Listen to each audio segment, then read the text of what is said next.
Atenção, ouvintes da Rádio Flores. Está entrando no ar Overdose Virtual com Lisandra Gouba. Overdose Virtual com participações especiais, abordando temas polêmicos e descontraídos. Overdose Virtual com Lisandra Gouba. Aqui, agora na Rádio Flores. E boa noite, hoje é dia 15 de março de 2012 e agora estamos começando com mais uma edição de Overdose Virtual. Boa noite pra todo mundo. Boa noite, dona Ivy Munchold. Boa noite. Tudo bom por aí? Tudo ótimo. Sobrevivemos mais uma semana. É. Tá animada, tá nervosa? Tô sabendo de algumas coisas que vai acontecer hoje. Eu estou neurótica. É. Bom, já vamos falar sobre os neuróticos e os paranoicos. Hoje é o dia do paranoico, né? Hoje é o dia da paranoia! Hoje o programa é paranoico. Escuta, por falar nisso, hoje, vamos dar o título do programa hoje. Sorria, você está sendo tagueada e etiquetado, para quem precisa de tradução, tá? Daqui a pouquinho. Viu? Caso seguinte. Tu pinterrestou muito? Não. Não pinterrostou? Não. Assim, eu fiquei... Pinto não me agrada. Eu fiquei pensando sobre essa nomenclatura. Eu só não gostei desse nome, pinterrestar. Ficou uma coisa assim meio que adereço masculino, sabe? Não parece? Fulano, o que você vai fazer? Eu vou twittar. O que você vai fazer? Eu vou facebookar. O que você vai fazer? Eu vou pinterrestar? Combinou esse negócio. Cara, antes de chegar no Facebook, saiu uns feios também. Ah, é? Qual que era o outro? Facebooketar. Sabe o que o Milho Monk falou esses dias? Eu era do tempo que cutucar no Face era outra coisa. É verdade. Gente, eu tô muito pervertida hoje. Vamos trocar de assunto. Pensou em alguma coisa nessa semana aí? Você viu alguma coisa rolando na internet essa semana? Na verdade, como eu tive algumas mudanças aqui na minha casa, eu fiquei com internet até hoje. Tipo, meia hora atrás. Então, na verdade... Então deixa que eu te oriento. Pra falar nisso, o Mariel, da semana passada, que está hoje, essa semana aqui, ele deu uma sugestão da gente fazer um programa só sobre o Windows 8. Aquele que não tem botão iniciar. Que vai fazer todo mundo pirar. Aquele marvado. Eu falei pra ele, olha, vai ser interessante. Acho que ele deve fazer assim. O negócio de iniciar o Windows 8 vai ser tipo meio abracadabra. O que você acha? Fox. Então, o que teve essa semana? O que aconteceu? O que eu percebi acontecendo aí essa semana?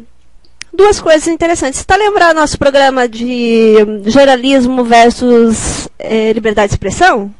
Sim. Aquele nosso programa, né? Nosso, porque é meu e teu. Você lembra que nosso querido Ricardo Gama participou e lembra que ele falou que tudo que ele denuncia lá ele tem como provar que ele denuncia baseado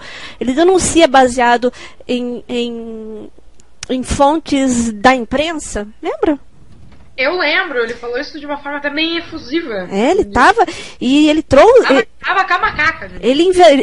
Naquele momento ele inverteu completamente a discussão e deu um balacobaco naquela conversa toda. Pois bem, essa semana você viu o que aconteceu com ele? O delegado não deixou ele depor. Eu vi esse vídeo. Pois como é que pode? Absurdo, meu. Que país é esse que o delegado não deixa depor? Eu não compreendo, não compreendo. Eu não vejo coerência nas palavras delegado e não depor na mesma frase pra falar desse tipo de coisa, desse tipo de processo. Então, desculpa. Também não tem coerência nenhuma. Então, vamos mudar de assunto. Porque a gente entrou atrasado, vamos correr. Outra coisa. Hoje o assunto é paranoia. Será que é paranoia?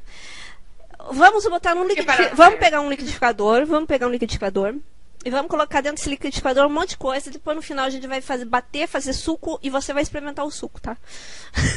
Você é novinha, mais nova, então você é cobaia de tudo nesse programa. Eu sou o rato de laboratório desse programa, gente. Tá. O que a gente vai pôr no programa hoje? A gente vai pôr teoria da conspiração.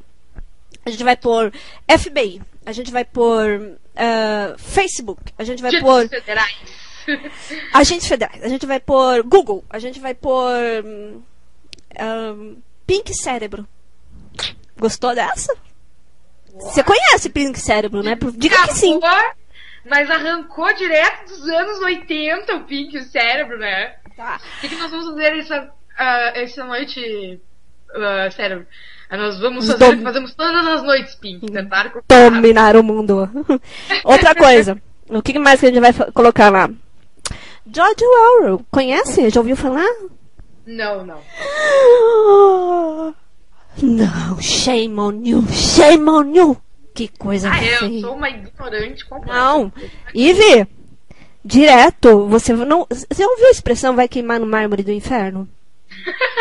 Essa semana eu ouvi ela algumas vezes. Tá, você não vai queimar no mármore do inferno, você vai arder num 386. Que é 386? Piorou! Gente, meninos da conferência, a mulher não sabe o que é um 386. Não. Socorro! Pronto, então assim, pensa assim, que você vai morrer no inferno. Eu nasci em 1990. Jesus, sabendo. Pronto, acabou com a minha moral. Tá, então é o seguinte, leitura obrigatória para você e para todo mundo que está ouvindo e que quer ser minimamente sabido do que acontece no mundo que vive. Livro 1984, George Orwell, tá? Ele... é esse o cara? Hawking. Eu ouvi falar assim, cara. Tá, ouviu falar. Então, é um livro da década de 40. Ele era um romancista. Ele escreveu... É uma ficção, é um romance, né? E ele podia ser muito bem hoje tido como uma mãe de Ná, porque ele escreveu em 1940 um livro que dizia exatamente como é a sociedade hoje. Isso também vai para o liquidificador. Mas ele errou o ano. Eu não sei, viu? Porque pode ser que muita coisa que estava acontecendo lá simplesmente estava escondida. Mas enfim, vamos saber isso com os usos sabidos de hoje, tá? O que mais que a gente põe lá dentro do liquidificador? Vamos botar uma coisa divertida pra sacudir o esqueleto. Vamos botar uma coisa oculta. Bota aí uma coisa oculta. Pensando. Vamos botar um ponto de interrogação também pra deixar uma coisa pra gente não entender. Eu acho que quando se trata de paranoia e teorias de conspiração, se você não tem pelo menos um ponto de interrogação enorme no meio, não tem graça. Essa é a minha opinião. Agora, o que é mais importante, a gente colocar nisso tudo, censura. A palavra censura que é a palavra do momento. Porque de todo lado que você vira, pra todo lado que você vira, a gente só escuta isso. Certo? Vamos começar, vamos sacudir isso e vamos ver que caldo dá no final? Com certeza. Tá? Então, quem que tá hoje aí? Vamos começar. Hoje a gente tem na nossa conversa o Mariel Lobo de Souza, que participou semana passada com a gente. Eu essa semana está de novo aqui, que ele é pós-graduado em Engenharia de Sistemas. Boa noite, Mariel. Boa noite, Lisandra. Boa noite, Ive. Boa noite, Vinícius. Boa noite, Felipe. E boa noite, pessoal que está ouvindo a gente. Tudo bom? Ele deturou o nome de todos os outros convidados do programa. Ele faz lição de casa, gente. É só nós duas que somos avoadas. Bem, enfim, sei lá. Temos também o Vinícius. Temos o Vinícius Camax. Ele é analista de segurança da informação, empresário e auditor de segurança. Ele tem uma história curiosa, porque em 2009 ele foi indiciado pela Polícia Civil porque ele expôs a vulnerabilidade da Telefônica, que dava uma facilidade em ter acesso a dados dos clientes. Mais recentemente, a sua empresa foi destaque na mídia por ter revelado a vulnerabilidade do bilhete único de São Paulo. Boa noite, Vinícius. Seja bem-vindo. Boa noite, gente. Boa noite, ouvintes. Boa noite, Felipe. Boa noite, Mariel. Estamos aí para falar sobre segurança, falta de segurança, principalmente, falta de privacidade, todo esse controle aí absurdo que está acontecendo na internet, e com certeza tu tem um ponto de vista aí bastante polêmico sobre essa questão toda. Ok. E temos também o Felipe Castelo Branco, que é especialista em Sociologia Política pela Universidade de Londres. É isso mesmo, Felipe? Será que eu errei? Boa noite, seja bem-vindo, Felipe. Oi, tá me ouvindo? Estamos, agora estamos. Oi, boa noite a todos. Não, eu sou graduado em Ciência Política na Universidade de Londres e pesquisador de Ciências Paralelas do Projeto Portal. Seja bem-vindo, Felipe. Boa noite a todos. Posso perguntar? O que seriam ciências paralelas? Todo tipo de ciência que não é, vamos dizer, rotulada como mainstream, como ciências, vamos dizer, aceitas pelo mundo acadêmico, oficialmente, entre aspas. Só isso daí já dá um programa em si, mas tudo bem. É uma coisa tipo fringe. Não diria fringe, depende, porque assim... A famosa ciência de fronteira, que eles dizem no dublado. Mas o fringe em inglês pode ser de fronteira ou pode ser assim underground no sentido pejorativo, né? Então, esses rótulos eu sou meio assim contra, inclusive até você apresentando o programa, falando da teoria da conspiração, paranoia e tal, eu fico meio perplexo com esse tipo de, como é que chama, de rotulação, né? Porque eu não acho que não é por aí. Eu acho que é conveniente assim colocar esse rótulo de paranoico na pessoa que acredita nas, entre aspas, teorias da conspiração ou vice-versa. Mas é por isso mesmo, Felipe. É para isso mesmo que a gente está aqui, para botar o pingo no i e deixar o que não for ir para fora, entendeu? Para esclarecer o que é e o que não é. Mesmo era porque o que eu ia dizer, mesmo porque experiência própria agora nesse momento. Eu acreditei já em muitas teorias de conspiração. Nos tempos áureos do Orkut, lá em 2006, eu fazia parte de uma comunidade que debatia isso o dia inteiro, 24 horas por dia.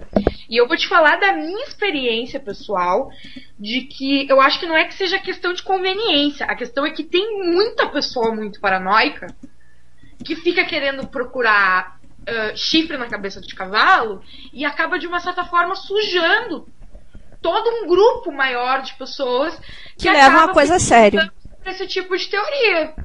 Falar bem na real. Exatamente. Sim, mas posso falar aqui um negócio? Você falou bem, eu acreditava nas teorias, ou numa teoria. Eu já acho essa postura não muito conveniente. Você acreditar, você aceitar uma coisa sem verificar a realidade da situação, dos fatos, sem pesquisar. Acreditar envolve crer, não envolve necessariamente compreender. Exatamente. Crença cega não é legal. Não, porque é o seguinte, por que a gente botou tudo isso no caldo? Por quê? E principalmente o termo paranoia. O termo paranoia, eu vou insistir talvez no programa inteiro, porque de quase 99% dos especialistas em segurança que eu conheço, eles são de uma radicalização que a impressão que eu tenho é que a gente precisaria voltar ao tempo da pedra lascada, sabe? Porque eles dizem que nada é possível fazer, ou eles não sabem como que a gente pode viver nesse mundo atual de forma segura. Eles não sabem o que fazer. Então, como eles não sabem, eles dizem não usem. Só que não é possível não usar. Não é possível não estar na vida virtual. Como eu estava falando com o Vinícius, e depois a gente vai voltar nesse assunto, de como estar offline completamente, que é praticamente impossível. Mas, de qualquer forma, o ponto é o seguinte. Que forma você pode viver, né, seguramente, estar seguro, manter um comportamento seguro na internet, pensar que a internet pode te oferecer um ambiente seguro sem ter a tal da paranoia.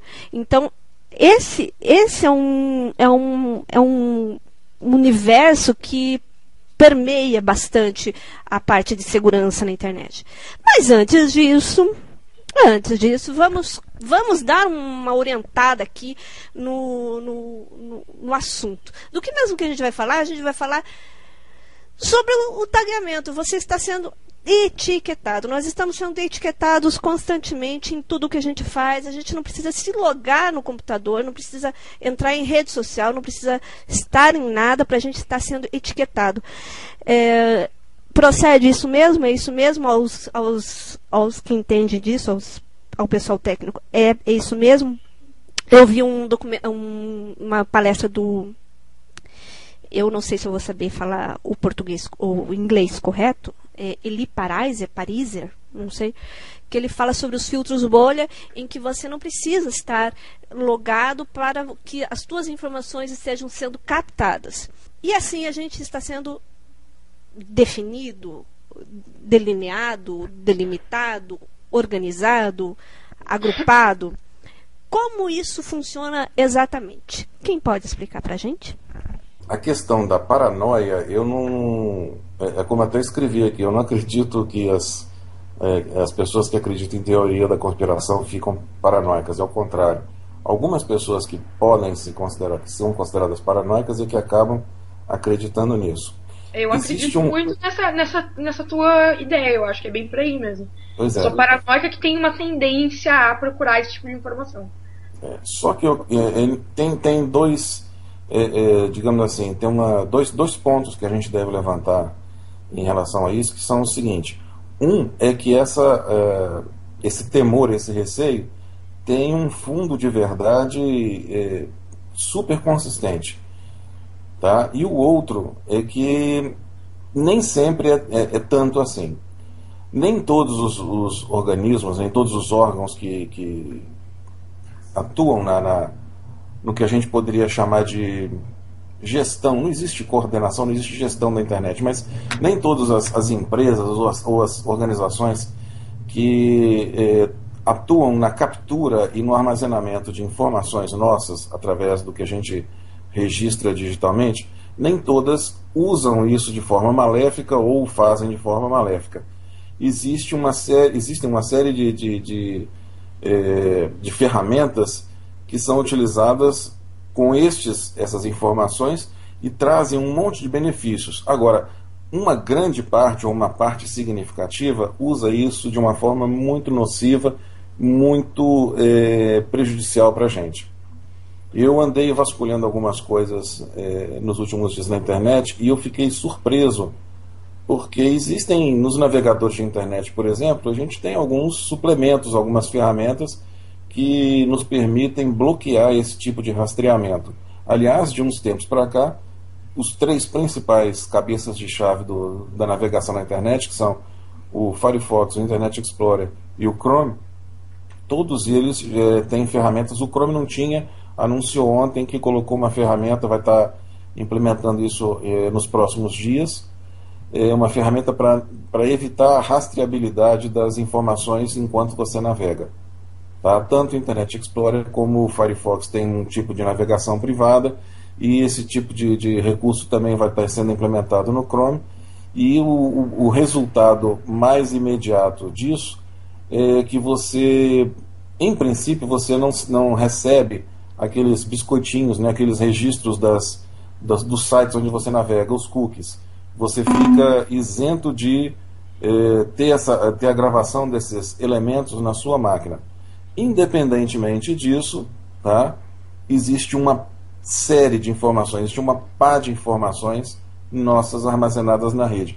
Essas informações são como se a gente fosse caminhando por uma estrada longa e fosse jogando um monte de pedrinhas, sendo que as pedrinhas de cada um são diferentes das dos outros.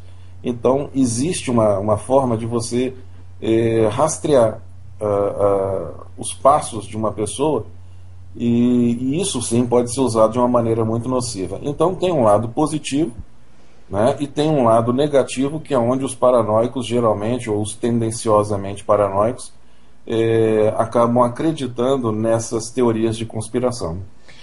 Mariel, só fazendo uma pequena correção, o Google Chrome, na verdade, ele foi o primeiro browser a ter um modo de navegação privada, mas no caso dele, diferente do Internet Explorer e do Firefox, não chama navegação privada, chama navegação incógnita, mas tem a mesma finalidade, né? Como você explicou, não gravar os cookies e não salvar o histórico no computador. Então, uma pessoa, ou um policial, ou um investigador forense fazendo uma análise desse computador, uma análise posterior, não vai achar quais são os sites que a pessoa acessou nos últimos dias ou nos últimos meses. O grande problema, na minha visão, desse recurso é que esse modo não é padrão. E é um modo quase oculto, assim. Se a pessoa não fuçar no navegador, ela não descobre como ativar esse modo. Não é um modo que está ativado por padrão. E por não ser padrão, na minha opinião, é o grande problema. Porque só realmente quem for paranoico vai ativar isso. Todo o resto das pessoas que acham que isso não é um problema agora e que não vai ser um problema amanhã, não ativam isso.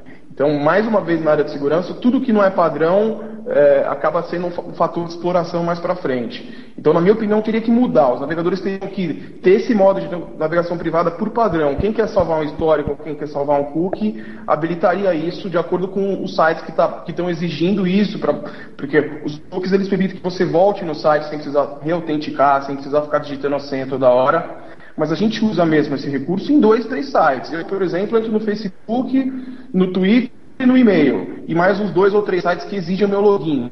Então, esses 3 sites eu poderia selecionar manualmente que eu quero que salve esses sites. E todos os outros sites eu vou estar navegando de forma privada ou incógnita, né? Mas, Vinícius, a gente fez um programa sobre spam newsletters mês passado. E eu fiquei sabendo, eu estudo bastante sobre esse assunto, mas tinha uma informação lá que me assustou muito porque foi inédita para mim. De que há o rastreamento do teu comportamento no e-mail também. Então, assim, nem se você abre o e-mail é incógnito, é privado. Foi uma coisa bem chocante até quando... Foi bem polêmico. Que a gente ficou as duas no ar assim, como assim, sabe? A gente tem que entender o seguinte, existem os 2 lados, né, da navegação. Aliás, tem 3 lados. Tem um lado onde você está armazenando as informações no seu computador, ou através de cookies que são gravados no computador, ou através do histórico, ou através de qualquer outro arquivo ou referência à navegação que você está salvando no seu computador. Tem a informação que trafega do seu computador até o site, e essa informação pode ser interceptada por um hacker ou pode ser interceptada pelo seu provedor. Então existe esse ponto de vulnerabilidade entre o seu computador e o site. E tem o terceiro ponto, que é o site em si. Então, por exemplo, eu entro no Facebook agora. Tá ficando salvo no computador que eu estou entrando no Facebook. O meu provedor de acesso, que aqui no caso é o Virtua, ele consegue saber que eu estou entrando no meu Facebook. Vai constar o URL de que eu digitei, não o que eu fiz dentro do Facebook, né? Porque ele está dentro de HTTPS hoje, que é aquele cadeadinho que todo mundo conhece, indicando que você está numa navegação segura, que é uma coisa que acabou sendo um padrão nas redes sociais. Hoje o Orkut implementou isso, o Twitter já implementou, o Facebook foi o primeiro a implementar, há muito pouco tempo atrás. Assim, 3 anos para cá, esses sites, por pressão da própria comunidade, dos ativistas, do pessoal da segurança da informação, esses sites se preocuparam em criptografar toda a conexão que existe lá dentro.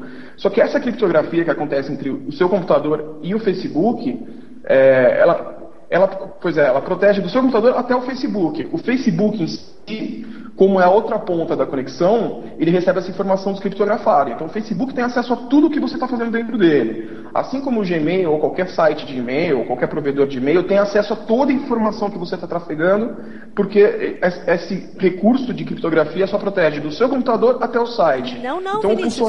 Não, Vinícius. Pior, é pior do que isso. Não, eu sou remetente, eu, Lisandra, pessoa física, sou remetente. Tá? Você é o destinatário, independente do provedor, independente do Gmail. Eu controlo e sei quando é e em que local você abriu. Não, mas a partir do momento que você estabelece uma conexão, uma conversação de e-mail, ali você tem acesso ao cabeçalho do e-mail, de onde a pessoa está vendo, se é de uma conexão, se é do site, ou se ela está usando um outro IP. Não, acho que eu não estou me explicando direito. É assim. Eu mandei um e-mail para você. Certo.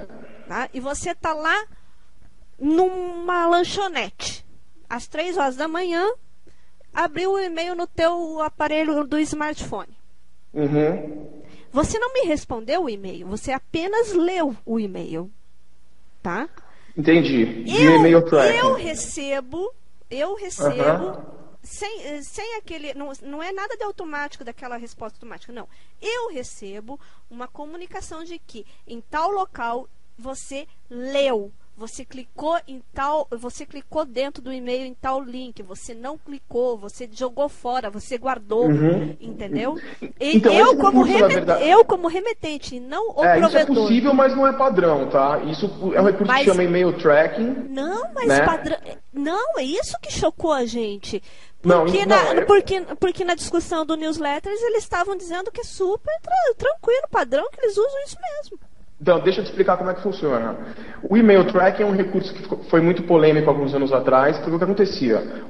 Falando por trás das cortinas, né? Como que a engrenagem dessa coisa de controlar, de fazer o tracking da abertura do e-mail? Na verdade, os spammers ou os publicitários no passado descobriram que você, bolaram a ideia de colocar uma imagem oculta dentro do e-mail e essa imagem aponta para um servidor web. Essa é a lógica, a teoria de como funciona o e-mail tracking. Então essa imagem é oculta, ela tem 0 pixel de largura por 0 pixel de altura. Você não vê nada na sua tela. Só que esse request que o seu browser faz, quando ele abrir que seria uma imagem, na verdade ele está apontando para um script no servidor do spammer ou do marqueteiro. Esse request, quando ele é feito, ele vai com ID, que é o ID que está relacionado ao seu e-mail. Assim, o marqueteiro ou o spammer do outro lado sabe que aquele e-mail foi aberto pela tal pessoa, tal hora, usando tal navegador, usando tal IP, de tal cidade. Tal local. O que acontece? O Hotmail, o Gmail, o IG, a maioria dos grandes sites, dos grandes provedores de e-mail, eles implementaram um filtro onde você só vê as imagens se você habilitar, mostrar a imagem desse e-mail. Acho que todo mundo já habilitou esse recurso alguma vez que você tem no que Gmail, né? Inclusive ele vem com duas opções. Você pode habilitar para esse e-mail que você está vindo dessa pessoa, você pode habilitar para todos os e-mails que você receber dessa pessoa. Então o que acontece? Por conta dessa invasão de privacidade, que a pessoa está sendo monitorada, a abertura daquele e-mail está sendo monitorada sem o consentimento da pessoa, foi criada essa opção opt-in, onde você escolhe permitir a abertura daquela imagem, que é o recurso usado pelo e-mail tracking. Acontece que, eu falei agora que todos os grandes provedores implementaram. Mentira, acontece que o Gmail e o Hotmail e mais alguns implementaram isso.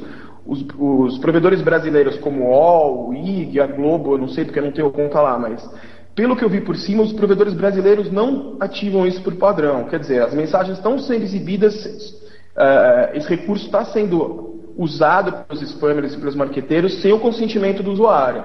Mas o Gmail e o Hotmail eu posso te garantir que você tem que habilitar na mão ali, mostrar a imagem dessa pessoa. Ele nem explica por quê, mas é por isso. Se você habilitar a imagem daquela pessoa, você vai estar mandando um request para o servidor de quem enviou, indicando que aquele e-mail foi aberto naquela hora, naquele minuto, com aquele navegador, daquele IP, e com o IP a pessoa consegue saber a cidade que foi aberto e tudo mais. É um recurso sério a ser considerado pelos provedores brasileiros aí. Mas, Vinícius, esse recurso aí que você está falando, eles servem mais aos spammers, ao pessoal que usa isso para ferramenta comercial, essas coisas assim, não é? Mas eu acho assim que se o Google e companhia, Facebook, companhia, dá um opcional de você fazer uma navegação mais segura, entre aspas, vamos colocar agora uma pimenta na teoria da conspiração. De repente, esses caras, obviamente, a gente tem que entender o seguinte, que existe um controle, isso é óbvio, a gente está vendo o Facebook como é que está, Google, estão fechando essa última do Google aí para mudar os termos de uso. Se você, entendeu, lê direitinho a coisa, você vê que eles estão fechando um círculo aí, é muito, muito perverso, até porque a gente tem que entender que esses caras são os criadores da tecnologia, entendeu? Então eles vão estar sempre um passo na frente de todos nós. Eu acho que assim, eu não sou da área de informática, eu sou amador, usuário, mas o que eu noto é o seguinte, eu acho assim, conversando com muitos amigos programadores, pessoal de tecnologia de informática, eles falam, não, porque Microsoft é isso e o Facebook é aquilo e tal, falando como se fosse um bando de bobo que lança os produtos cheios de bugs, que tem que ir fixando esses negócios para, entendeu? Com o tempo. Isso eu vou querer falar mais pra frente, porque eu trabalho justamente com caça a esses bugs, eu não acho que 100% desses bugs, abrindo um parênteses rapidinho, eu tenho uma posição bem polêmica dentro da área. Eu não acho que 100% das vulnerabilidades que existem são são causadas por meros erros despropositais ou vacilos de programação. Eu acredito que existem bugs colocados de forma proposital nos softwares, mas eu vou falar disso mais pra frente. Vinícius, então dá um exemplo pra gente. Qual seria a intenção em implantar um bug? Calma lá, vai um por partes. Primeiro dá um exemplo, depois conta a intenção. Eu vou contar uma historinha do Underground rapidinho aí, que é uma história pouco conhecida. Existe um pesquisador de segurança chamado Charles Miller, que é holandês, que ele descobriu vários bugs no iPhone e no SX, no Snow Leopard da Apple, e ele acabou expondo na internet que ele era contratado por algumas agências governamentais como a FBI, a CIA, a NSA, para vender vulnerabilidades que ele encontrava de forma exclusiva para essas agências. Quer dizer, ele ganhava um chequinho de $200 mil para não divulgar essa vulnerabilidade na comunidade ou na lista de segurança. Qual que é o procedimento padrão na lista de segurança? A ética padrão é você expor uma vulnerabilidade o mais rápido possível para o autor do software, né? De modo que essa vulnerabilidade seja sanada e corrigida o mais rápido possível para não ter um impacto negativo nas pessoas, porque ninguém quer ter uma vulnerabilidade no seu navegador, ou no seu sistema operacional, ou no seu iPhone, o que permitiria acesso de hackers e de agências governamentais, né? Ou de empresas, ou de uma empresa concorrente que quer fazer uma espionagem industrial, ele, em vez de hackear o cara via engenharia social, ou usando um bug conhecido que já estaria sanado, ele usa uma vulnerabilidade chamada Zero Day, que é uma vulnerabilidade que é desconhecida da comunidade de segurança e desconhecida do próprio fabricante do software, de modo a permitir um acesso certeiro. Zero Day? Zero Day. Se você jogar no Google Zero Day, 0 dia, e jogar vulnerabilidade ou exploit, você vai achar vários artigos aí, todo um mercado de Zero Day. E esse Charles Miller, ele acabou expondo que ele recebia pagamentos aí da NSA para vender essas vulnerabilidades para a NSA.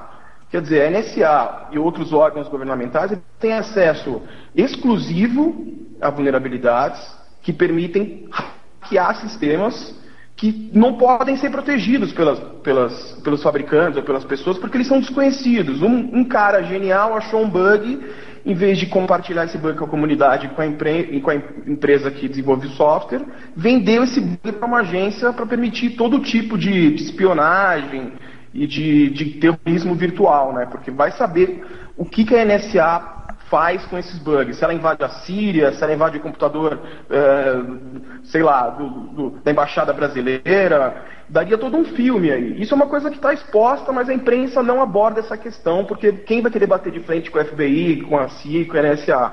E tem toda essa documentação online, assim. Isso é uma coisa que me assustou muito, porque eu comecei a descobrir todo esse black market de vulnerabilidades há poucos anos atrás. Eu tive que entrar nos fóruns, seguir as pessoas certas no Twitter para descobrir isso, porque é uma coisa que não é abordada pela imprensa. Isso, para mim, não é mais teoria de conspiração. Quando eu vi um cara que é mundialmente famoso por achar um bug no iPhone, resolvendo expor que ele recebia pagamentos, isso virou um fato constatado da conspiração. Mas, Vinícius, eu acho que a maior prova disso daí, cara, que você está falando, sabe o que é? É o Acta e o SOPA, cara. Isso daí é a maior prova, porque eles estão vendo que, com certeza, que a internet é controlada por esses grandes grupos. Eu acredito que sim. Facebook, Google, esse pessoal todo são feras, são cobras no assunto, criaram a tecnologia, dominam ela. E aí tem o lado, vamos dizer, dos hackers, do pessoal que está descobrindo esses bugs, está descobrindo que são bugs intencionais para deixar as portinhas abertas para eles poderem fazer o que quiserem. E por trás, eu acho que NSA, CIA, esse pessoal todo está na cama com ambos, sejam com Google e Microsoft e companhia, seja com os hackers. Eles estão com os dois. Para mim é bem precisam plausível. dos dois. E eu acho exatamente. O seguinte, chegou num nível que o que interessa, assim, a gente está falando da segurança da internet, isso é uma parte comercial muito interessante, mas eu acho que a internet, vamos dizer, o poder, a internet como ferramenta de disseminação de informação rápida, isso daí é que assusta esse pessoal, isso daí é que a gente viu aí nessas revoluções todas que aconteceram usando as redes sociais, o pessoal movimentando as pessoas, informando, esse Occupy Wall Street, esse pessoal ocupando lá em Nova York, protestando contra os bancos, contra contra essa loucura que está acontecendo aí, esse roubo na frente de todo mundo, jogando tudo em streaming na internet. Isso é que é perigoso, isso é que eles têm preocupação. Não são, acho, esses bugs são detalhes mais comerciais, mas esse trend aí de causar um despertar de consciência da população, de ver que são enganados sistematicamente, metodicamente, que os governos estão cacete, isso é que está acontecendo, isso aí que é o grande problema. Esse é o, vamos dizer, o cerne da questão. Tanto é que a resposta para isso é SOAP e ACTA. Vão tentar amordaçar, e eu tenho certeza que vão amordaçar sim a internet, vão restringir esse livre intercâmbio de informação. O que fizeram com o rapaz lá na Nova Zelândia, o dono do Mega Upload, prendendo o cara, isso é um absurdo. O cara tinha e dividirem lá os arquivos. Ele não tem responsabilidade do que estava hospedado. Isso daí foi um abuso absurdo e contra qualquer tipo de lei internacional. Não existe embasamento legal. O problema é esse, para isso daí. Não existe. Não existe. Então eu acho que esse é o problema mais sério. Legal, né? Eles estão criando. Estão tentando criar com a SOAP e a ACTA. Em 2010, você deve saber, Felipe, que em 2010 os estados de Illinois, Massachusetts e Maryland, esses estados eles criaram uma lei de forma conjunta a permitir a filmagem de ação policial, porque as pessoas estavam filmando o abuso policial, postando no YouTube e gerando revolta. Então o governo, para coibir essa revolução ali, essa exposição dos abusos policiais, criaram uma lei em 2010, onde é proibido nesses estados filmar ação policial. Pois é, mas isso daí já foi derrubado na Suprema Corte. Peraí. É proibido filmar uma ação policial? Tentaram proibir você fazer uma filmagem, seja lá qual for, de uma ação policial. Em que país mesmo isso? Nos Estados Unidos. É naquele... Peraí. Isso naquele país que aponta o dedo para os outros para gritar democracia? É nesse país aí? De liberdade. Sei. Pois é, isso aí é o que eu acho impressionante, porque a gente falar de teoria da conspiração, o que os Estados Unidos e o governo Obama está fazendo na frente de todo mundo é um absurdo. Deixaria qualquer escritor de teoria da conspiração assim, para trás e muito, porque está surreal a situação. Felipe, eu preciso te fazer uma pergunta. Sendo falado na mídia mainstream, vamos dizer. Okay. Só nos canais alternativos. Felipe, eu preciso fazer uma pergunta para você. Você aponta especificamente o SOPA ligado especificamente ao Obama mesmo? Não eu digo Obama, porque eu acho inocência achar que o Obama faz alguma coisa. O Obama é uma marionete, como todos os presidentes americanos são. Eles são colocados lá por grandes grupos, isso é óbvio. Isso aí, dissertar sobre isso aqui vamos virar a noite falando sobre isso. Mas assim, isso aí é bem óbvio. Se você vê, qualquer pessoa que acompanha a política mais de perto, vê que o Obama e o Bush Jr. Estão fazendo o mesmo governo, o mesmíssimo. Todas as promessas de campanha do Obama, de sair do Afeganistão, de acabar com a guerra, sair do Iraque, sair daqui, sair dali, não fez nada, ele não cumpriu nada. Isso aí, até a mídia mainstream americana, certos repórteres, CNN, MSNBC, esse pessoal está começando a falar, olha gente, não é bem assim, e estão sendo despedidos. Está impressionante a situação lá. Ninguém fala sobre isso. O SOAP e o ACTA não é que é o Obama em si. Vamos dizer, são todos os interesses que não querem ver esse livre disseminar de informação, essa livre circulação. O que é um Twitter? O que é um YouTube? O poder que você tem hoje de você expor qualquer tipo de indignação, sei lá, abuso de poder. Isso aí você pode colocar isso na internet e milhões de pessoas vão ver isso daí. Isso é uma janela para o mundo. Isso é um perigo para os governos. Achar que os governos são democratas, estão querendo o bem-estar do povo, isso é inocência, é só ver o que está acontecendo. Não corresponde. A internet é um perigo para isso. E pode escrever isso. Eles vão inventar uma maneira de passar. O SOPA já foi, mas tem o ACTA. Eles vão amordaçar a internet o mais rápido possível. Eu tenho certeza disso, eu e milhões de pessoas que acompanham assim bem de perto isso daí. Eu acho que essa parte de bug, de portas, backdoors da vida aí, eu acho isso daí uma parte mais comercial, que espionagem industrial, então de roubar cartão de crédito. Eu acho que é mais nisso daí, mas o trend mais sério, justamente esse daí, da liberdade de expressão e poder expor o que está acontecendo no nosso mundo, que é uma coisa surreal.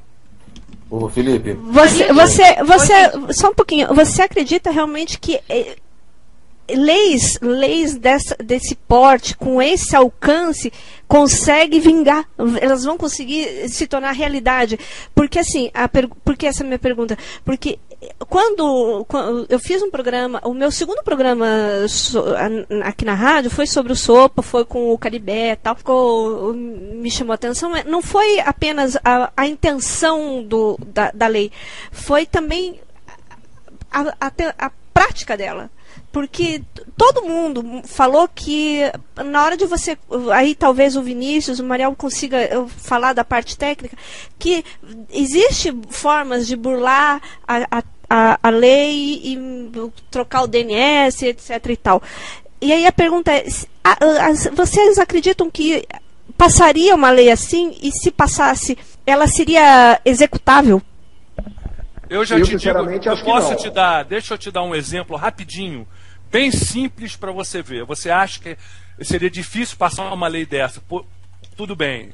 Eu digo para você que é facílimo. Sabe por quê? Porque o Obama, no dia 31 de dezembro de 2011, na noite de Réveillon, quando estava todo mundo soltando fogos de artifício, ele assinou uma lei que é a NDAA, National Defense Authorization Act. Ela é uma lei que permite ao exército americano prender qualquer cidadão americano ou estrangeiro, mas isso aí é mais para o cidadão americano, porque ele era protegido pela Constituição dos Estados Unidos. Não é mais. Ele assinou essa lei, que é uma lei que os militares, um militar, se achar, sem prova nenhuma de nada, sem evidência concreta nenhuma, se eles acharem que você está participando de atividades terroristas, eles te prendem, entram na sua casa, te pegam, te prendem, colocam numa prisão, em qualquer lugar dos Estados Unidos, e te deixam lá indefinitivamente. Ah, isso naquele paizinho que aponta o dedo para falar dos outros de democracia, né? Pois é, isso só daí... um pequeno adendo aqui, aliás, são dois pequenos adendos rapidinhos.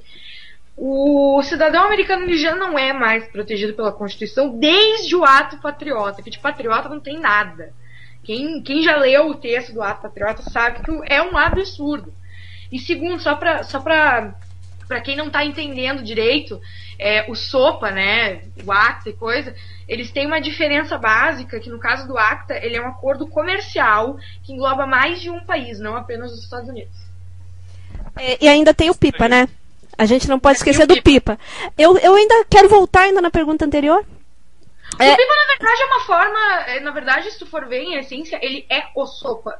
Está passando pela Câmara dos Deputados, ele estava passando pela Câmara dos Senadores nos Estados Unidos. Então, o que difere ali é quem está para aprovar ou não.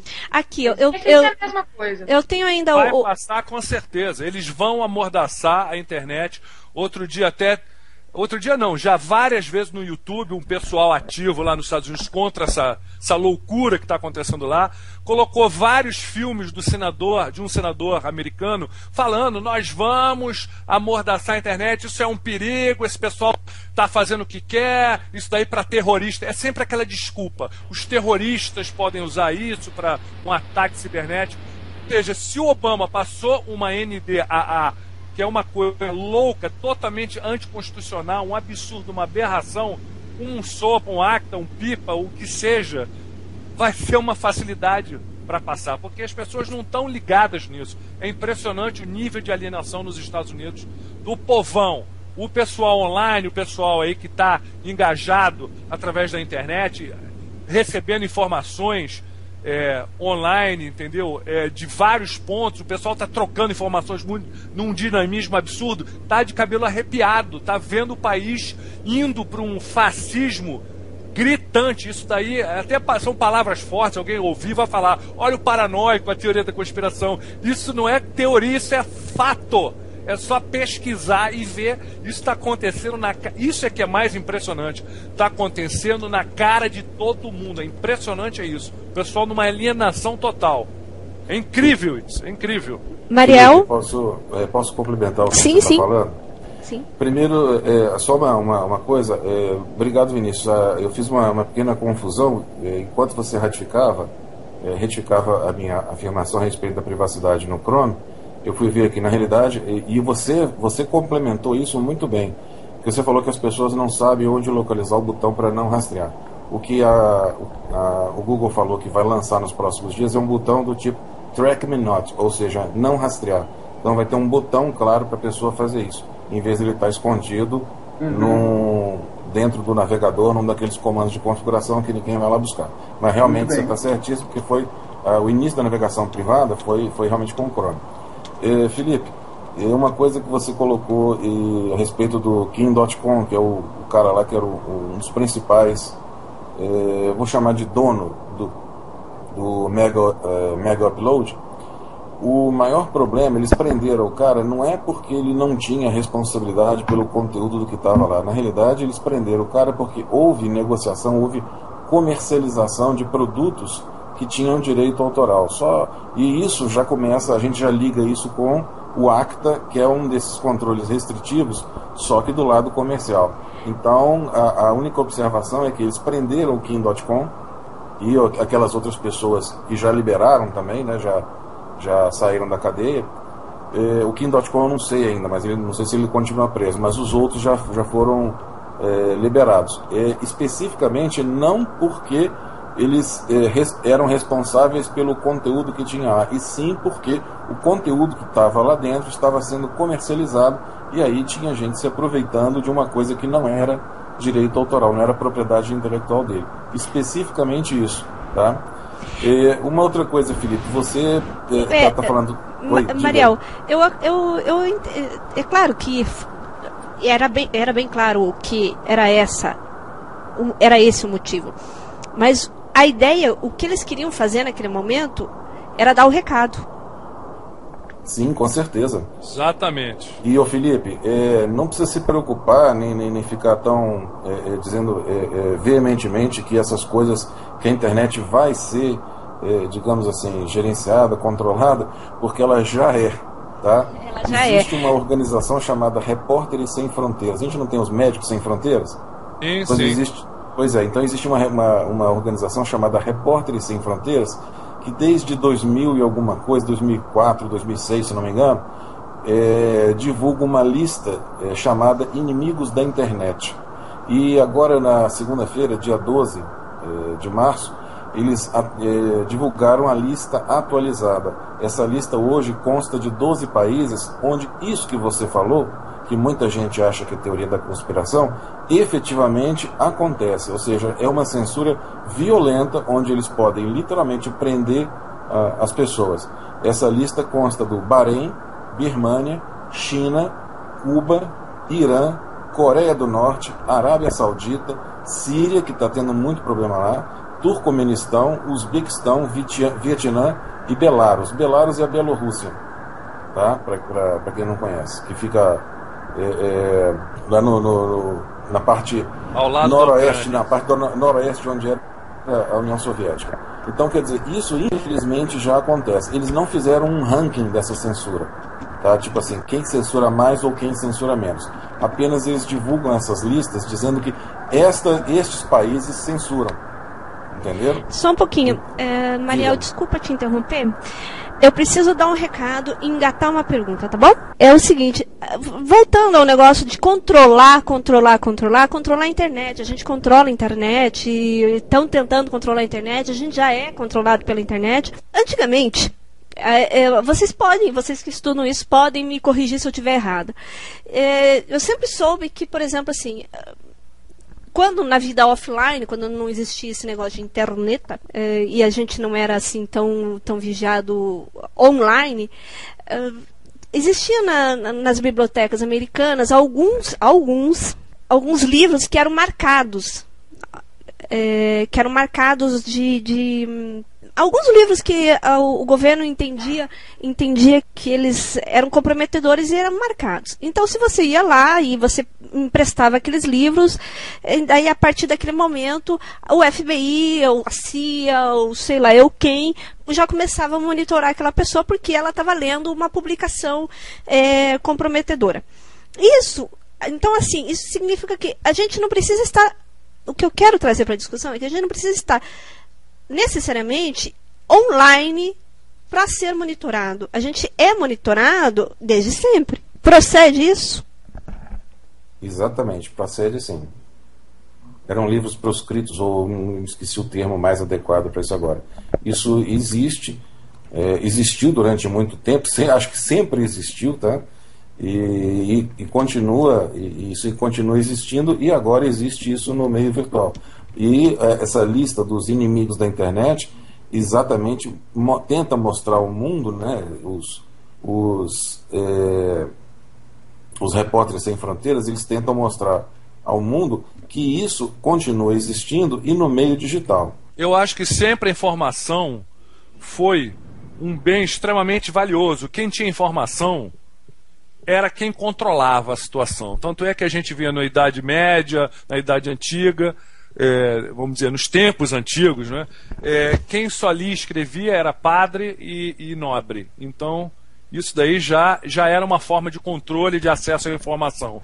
Hoje em dia é óbvio isso daí, que esse controle é muito forte. Vamos chamar o Sérgio. Boa noite, Sérgio. Boa noite, você me ouve bem? Ouvimos você bem. Beleza. Alto e claro, Sérgio. Boa noite a todos, meu nome é Sérgio Rodrigo Faria. Esses países aí falados, né? Bielorrússia, né? Irã, só países democráticos. Esses aí a democracia infelizmente passa longe. Minha pergunta é o seguinte: como fazer para coibir essas tentativas de censura da internet, tal como a SOPA, né? O ECAD aqui no Brasil, que está começando a censurar inclusive o YouTube com, salvo engano, cobrança de direitos autorais por vídeos colocados no YouTube. E todo esse aparato censor que existe na internet, inclusive de legislação, projetos de lei que estão para ser aprovados no Senado Federal. Não sei se alguém sabe. Sérgio, o ECAD ele não censura, muito pelo contrário, a intenção dele é que todo mundo use para ele ficar mais rico. Ele explora, ele não censura. Exatamente. E, Sérgio, uma complementação do que você falou. Esse interesse de bloquear, por exemplo, determinadas músicas que você coloca de fundo nos vídeos que você posta no YouTube, isso parte do interesse das grandes gravadoras, tipo Sony e outras. Isso eles já estavam fazendo há um bocado de tempo. Quando eles começaram a descobrir ou a perceber que muitas das músicas estavam tendo circulação para milhões de usuários, e as músicas eram, de novo, esbarra-se daquele direito de propriedade, ou propriedade intelectual, ou algum tipo de propriedade sobre aquele bem ou produto.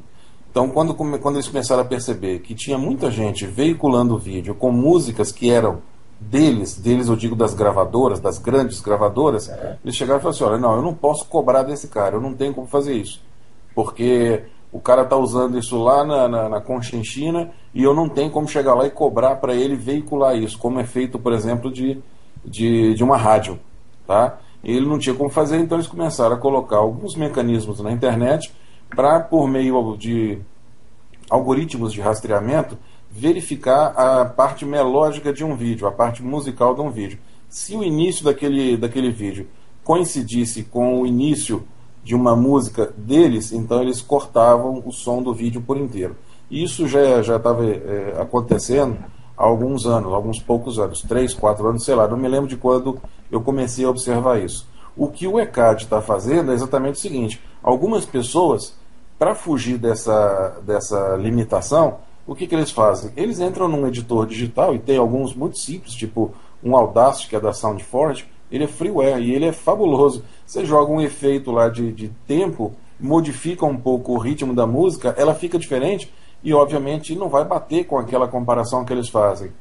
Olha aí o Mariel ensinando o pulo do gato. Pois não, mas isso é muito fácil de se fazer. Eu às vezes faço isso. Quando tiver alguma música que está muito ruim, eu vou e entro, coloco ela lá e mexo na trilha dela. Você não acha que isso é uma espécie de censura também? Na realidade, no caso do ECAD, só complementando a resposta, é aquilo que a Lisandra falou. O ECAD quer que você use a música estando modificada ou não, sendo alguma coisa que esbarre na propriedade dele. Não, você tá veiculando a minha música através de um vídeo no YouTube. Só que isso é tudo de graça. Mas essa música é propriedade minha, então você tem que me pagar por isso. Agora, isso é uma coisa assim, extremamente surreal. Eu acho que eles não vão conseguir emplacar isso de maneira alguma. Tá? Inclusive, tem um caso aqui da Comissão Europeia, que daqui a pouco eu vou falar que é exatamente disso, envolve exatamente isso. Mas você entendeu isso aí direitinho, Sérgio? Na realidade, esse controle com relação às músicas, seja no YouTube ou em algum outro site que esteja divulgando vídeos com músicas, esse controle começou a partir das grandes gravadoras, não especificamente de órgãos governamentais ou órgãos menores. Isso é puramente interesse comercial. Para facilitar, para evitar esse tipo de coisa, existem alguns programas de divulgação de vídeo, como o Vimeo, por exemplo, em que lá você só vê coisas que são oficiais. Então, se você quiser, por exemplo, pegar um vídeo de uma música, de uma coisa famosa, no Vimeo ou em alguns outros, tem também eu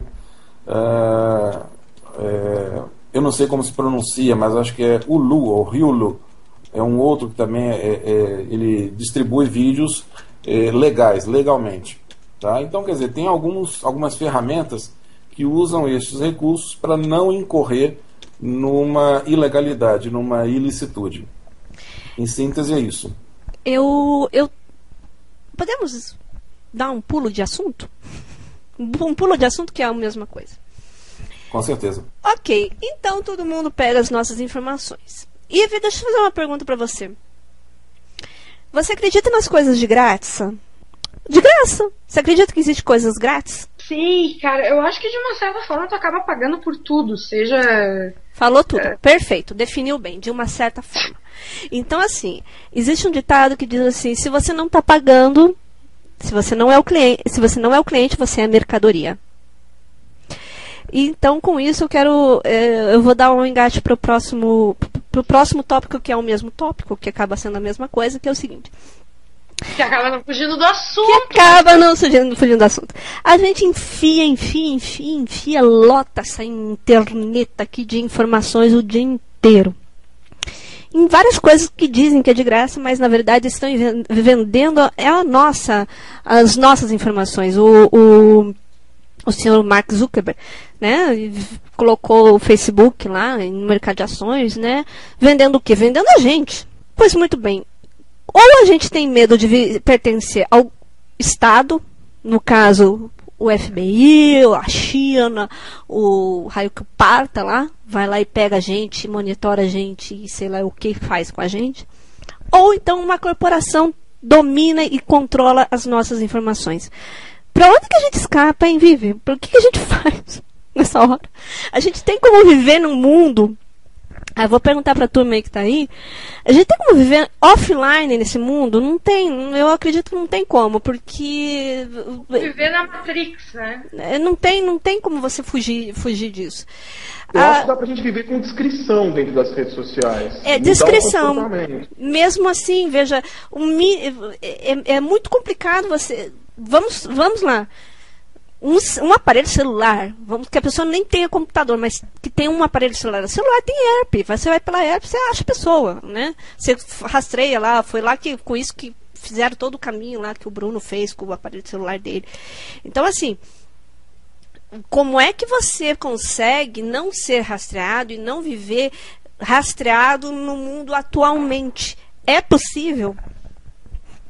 Ô, Lisandra, uma coisa interessante. Há quase um ano atrás, foi em abril do ano passado, se não me engano, uma grande revista de circulação nacional de informática, que acho que eu não preciso entrar em detalhes, que todo mundo sabe que ela colocou como artigo de capa alguma coisa do tipo, deixa eu até ver se eu me lembro como é que era o texto deles. Eu tinha escrito isso aqui em algum lugar, que era alguma coisa assim: como remover os dados das redes sociais e sumir da internet.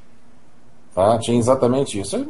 Me chamou a atenção, eu fiquei interessado, fui procurar ver. Dá o beabá disso aí. E eles colocaram 4 passos. Não, eu vou mostrar para vocês. Conheça seu inimigo. Primeiro passo seria descobrir quem são os verdadeiros agregadores de informação. Tá? Aí, gente, tem um negócio muito interessante. Porque se você chegar... Isso eu comecei a fazer há muito tempo. Antes, quando eu escrevia para jornais, quando eu fazia alguma coisa, eu queria ver qual que era o efeito da divulgacional das coisas que eu estava escrevendo, né? Então, o que eu fazia? Eu pegava o meu nome inteiro, né? Eu colocava entre aspas no Google, antigamente era no Alta Vista, né? E colocava numa ferramenta de busca e mandava ver onde é que ele ia achar o meu nome na internet. Aí eu comecei a descobrir que alguns dos meus artigos estavam sendo colocados, estavam sendo postados em outros sites de lugares assim, que eu não tinha a menor ideia, só depois que eu ia entender que aquilo era um órgão específico, uma universidade, ou alguém que montou um blog, achou o assunto interessante e colocou o texto. E o que é mais interessante, as pessoas, como eu me achei, né? Então as pessoas estavam mantendo a minha assinatura lá embaixo. Tá, lá, Mariel Lobo de Souza, administrador de empresas, e por aí vai. Então, eu comecei a rastrear, comecei a procurar saber que tipo de ferramenta a gente tem para isso. Existem coisas muito interessantes, só para vocês terem uma ideia, que hoje em dia permitem que você investigue aonde está seu nome, aonde você está na internet. Então tem uma ferramenta chamada Zaba Search, eu não sei se é Zaba, deve ser Zeiba Search, mas ela é mais restrita aos Estados Unidos. Tem o Intellius, também é bastante restrito aos Estados Unidos. Tem o Spokeo e tem o People. O People, eu vou tomar a liberdade de colocar aqui, ó, é exatamente www.pipl. É People. É isso aqui, ó, www.pipl.com.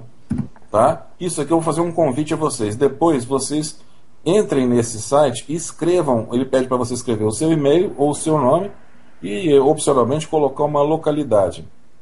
Eu coloquei primeiro só o meu nome, fiquei embasbacado. Depois eu coloquei o meu e-mail, né? E o meu e-mail atual, o mariel.souza@gmail.com. Já estou aproveitando e divulgando. Vai receber um spam aí. Nossa, mas eu fiquei impressionado. Não tem jeito, a gente não tem controle, tá? No nome, eu achei outros Mariel Souza, que tem na internet, várias pessoas que são xarás, que estão lá na Europa, que estão nos Estados Unidos, que estão lá não sei aonde, que estão lá do outro lado do mundo. Tá? E, curiosamente, eu consegui localizar alguns dos documentos que eu tinha postado em 2007, 2006. Achei que eles estavam já fora do ar, que tinham se perdido, mas não, eles estavam lá, registrados em alguns sites perdidos. E olha que esse People, ele não é daqui, ele é americano, mas ele conseguiu me rastrear em alguns lugares do mundo, não digo no mundo inteiro, mas ele conseguiu rastrear e me deu uma pá de coisas que eu fiquei impressionado, tá certo? Comentários que eu fiz em blogs. Mas tá? Isso me impressiona, porque, veja, tem tanta coisa que você encontra e ao mesmo tempo tem coisa que não encontra. Aí, de repente, o Vinícius também pode explicar isso. Eu vou aproveitar para fazer um gancho no que o Mariel está falando. Mas só deixa eu dar o clique. Veja bem, o Twitter, ele armazena 3.200 tweetadas que você dá. Além disso, ele não armazena, a não ser que você tenha o link. Né? Se você não tiver o link, você rola a barra só até 3.200. Mas você pode indexar pelo Google também, né?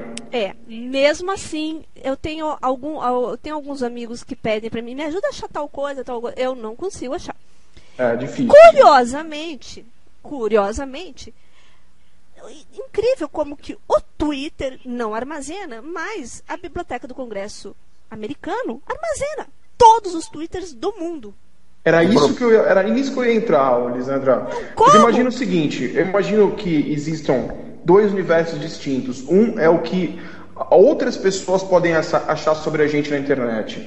E o segundo é o que o governo pode achar sobre a gente na internet, o que as grandes organizações, o que as grandes agências. Aí eu vou ter que, de novo, inevitavelmente, entrar na teoria da conspiração. Peraí, Vinícius, peraí. Antes de você entrar nisso, eu vou fazer uma pergunta para você já responder junto com isso. Tá? Qual é o real poder que o governo tem? Porque, assim, eu vou ler um título de uma notícia que saiu na Galileu. Governo dos Estados Unidos monitora Facebook de pessoas suspeitas. Eu não vou ler toda a matéria, mas a matéria está na revista Galileu. Tá? Eles dizem que eles pegam pessoas para entrar como amigos, pedir a solicitação de amizade no Facebook, para se fazer amigos de imigrantes, para saber se eles são imigrantes ilegais ou não. Particularmente, eu achei de uma técnica muito amadora, coisa de piá de 12 anos, uma técnica mas efetiva. Tudo bem. Despistar, isso daí é tudo para despistar. Tudo bem. Informação. Tudo bem. Ao mesmo tempo, se eles fossem fazer mesmo isso, eles não iam deixar que essa informação vazasse de jeito nenhum. Tá. Eu acho Ao que não é mesmo nem tempo, eles fazem com certeza isso e utilizando ferramentas até desconhecidas para a maioria das pessoas que lidam com a internet. Eles estão sempre 1, 2, 3 passos na nossa frente em tecnologia. Ao mesmo tempo, semana retrasada a gente teve um programa de profissão TI que eu li uma outra notícia que é sobre o seguinte: em 2009 para 2010, a NASA teve 48 laptops perdidos. Eles simplesmente perderam os laptops. Perderam. Não sei como é que se perde laptops, mas perderam. Entre aspas, perderam. Perderam 48 laptops que continham informações para acesso e controle da estação espacial. Detalhe, sem criptografia. Então, assim, uma coisa é o poder que o governo pode ter de ter acesso a essa informação. Outra coisa é, ele tem condição e tem todo esse cuidado com isso, porque aparentemente, veja, pedir amizade pelo Facebook, um stalker de 12 anos faz isso.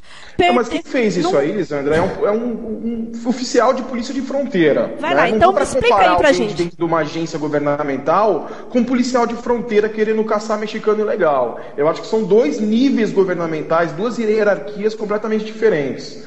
Eu acho que é muito mais plausível um policialzinho desse querer inovar ali no distrito dele. Vamos ver se eu consigo descobrir alguns ilegais aqui, usando essa tática que é extremamente amadora, mas ainda é efetiva, porque se você cria um perfil com uma foto de uma mulher atraente e vai adicionar 10 caras, provavelmente 9 vão aceitar a sua solicitação de amizade. Mas o que as grandes agências, pessoas que combatem ativistas, jornalistas... o que esses grupos têm de ferramentas, eu acho que é inconcebível para a gente. Assim. Não dá para a gente nem comparar com o acesso que o Google daria, por exemplo, de informação da gente. Eu queria dar um exemplo muito, assim, bastante engraçado que aconteceu comigo hoje. Esse encadeamento de informação, encadeamento de dados, não acontece só na internet, não. Ele vem graças à informatização dos métodos de busca, sei lá, de achamento de dados e pessoas. Me ligaram hoje de uma operadora de telefone me oferecendo os serviços dela, internet, telefone fixo e tal, dizendo que minha esposa tinha ido numa loja, comprado alguma coisa da operadora ou que um agente da operadora abordou ela.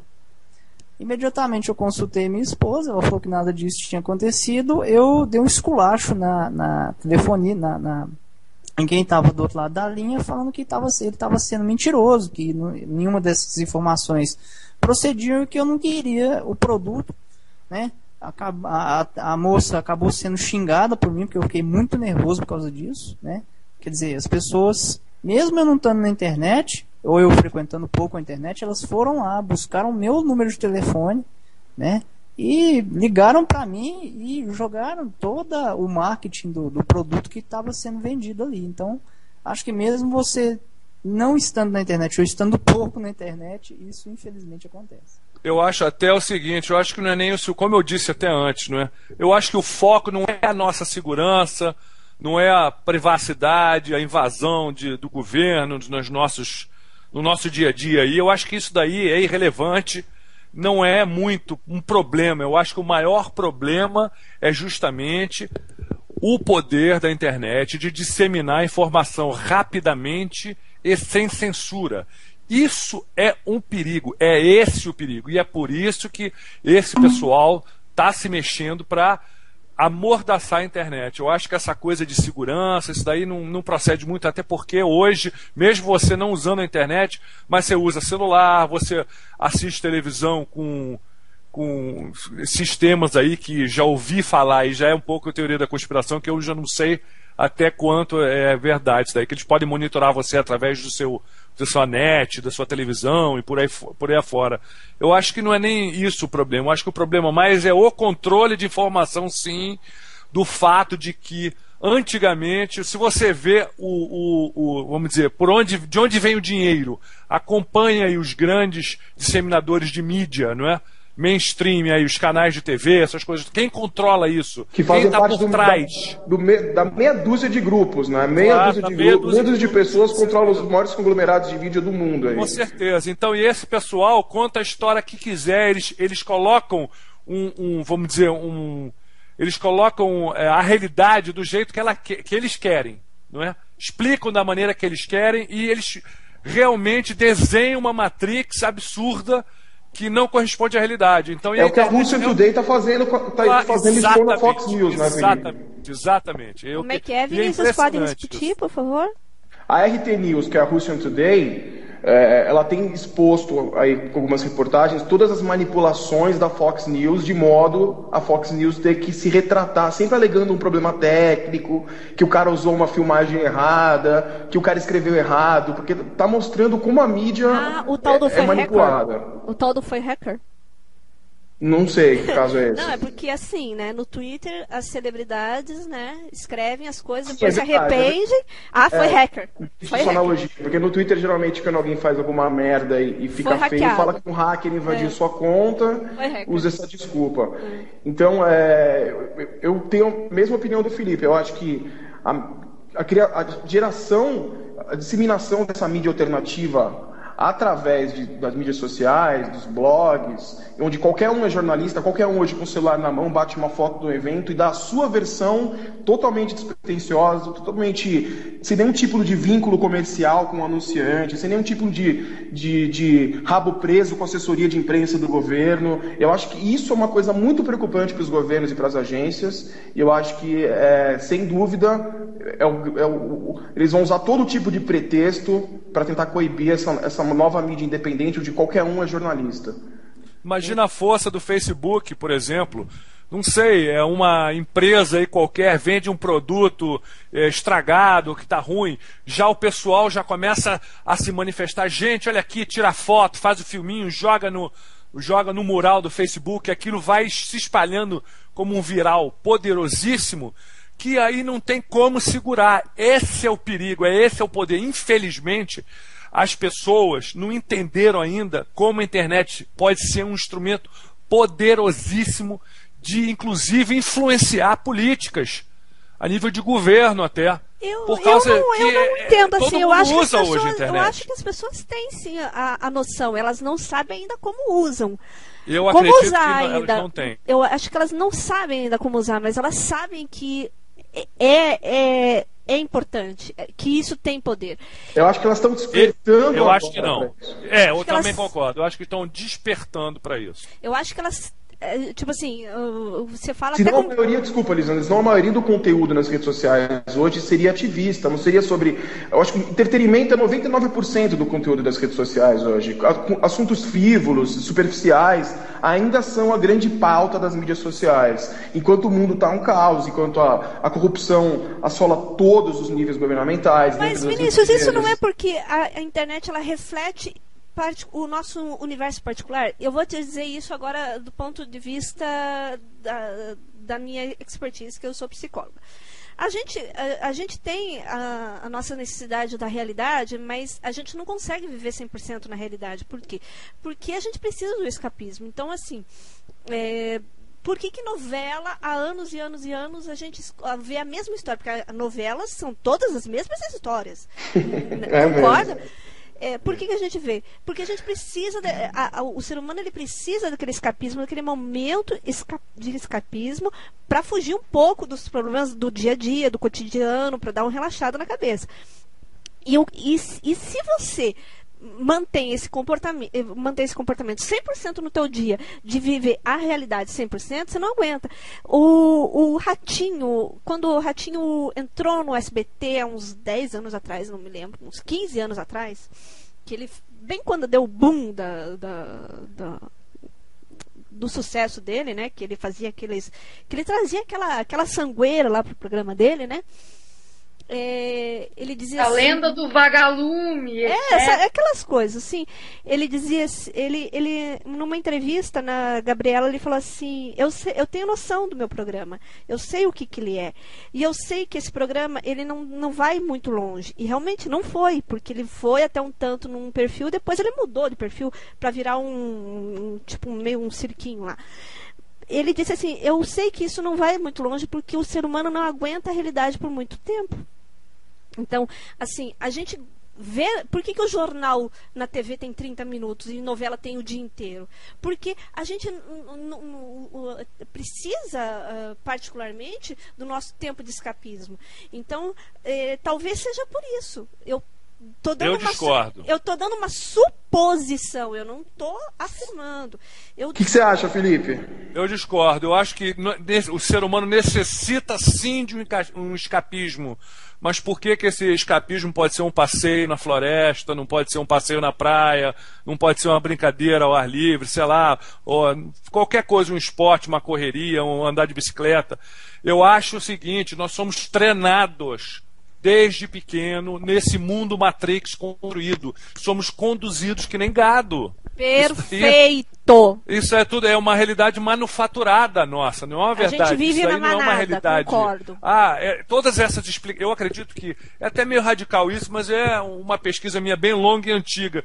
Eu acredito que as pessoas são treinadas dessa maneira, acham que é tudo desse jeito mesmo, é assim, assado, pá. E não é, isso é tudo um programa. Quando eu vi a primeira vez o Matrix 1, porque os dois são ridículos. Não, Matrix 1 eu fiquei de queixo caído com a realidade. Matrix Como é verossímil aquele filme, é impressionante. O Matrix 1 bastava, né? Bastava. Inclusive, eu li, eu não sei se é verdade, eu li como isso começou, como foi a gênese do filme. Que são dois irmãos, né? Wachowski, eu acho.